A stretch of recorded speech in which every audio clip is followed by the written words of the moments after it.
Ժողովուրդ օրաթերթը գրում է.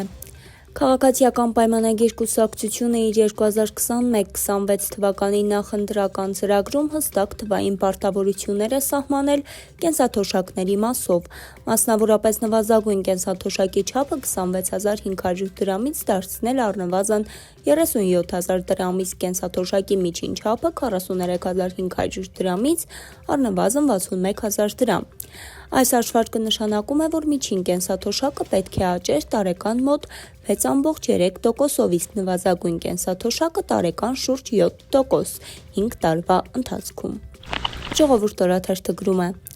Իշխանությունը այսօր կառավարության օրակարգում ընդգրկված նախագծերից մեկի միջոցով կլուծարի հոգևոր մշակութային հանրային հեռուստաընկերություն ՓԲ-ն, որը 2011 թվականի հունվարից հեռարձակվում է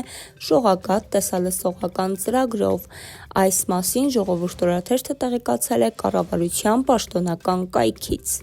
Հրապարակ թերթն էլ գրում է. Արցախցիների և ոչ միայն նրանց համար անհասկանալի է մնում,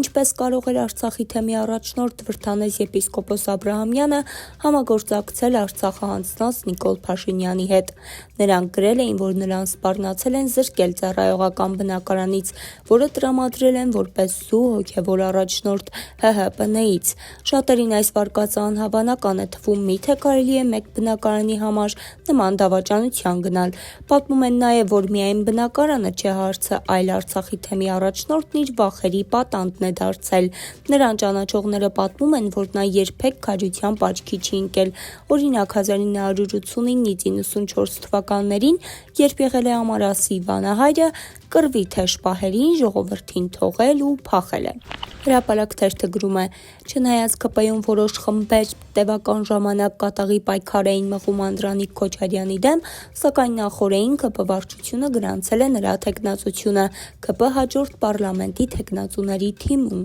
Պաշտպանության հանձնաժողովի նախագահը նախընտրական ցուցակում ընդգրկվելու հայտը ներկայացրել է անկուսակցականի կարգավիճակում և պետք է 1,5 միլիոն դրամ վճարի Օփշակին։ Նրան երաշխավորել է ԱԺՔՊ խմբակցության ղեկավար Հայկ Կոնջորյանը։ Անկուսակցականների դեպքում երաշխավորությունը պարտադիր պայման է՝ իշխող ուժի սահմանած կանոնների համաձայն։ Այս և այլ մանրամասներին ծանոթանալու համար հետևեք Օրագիր Նյուզին։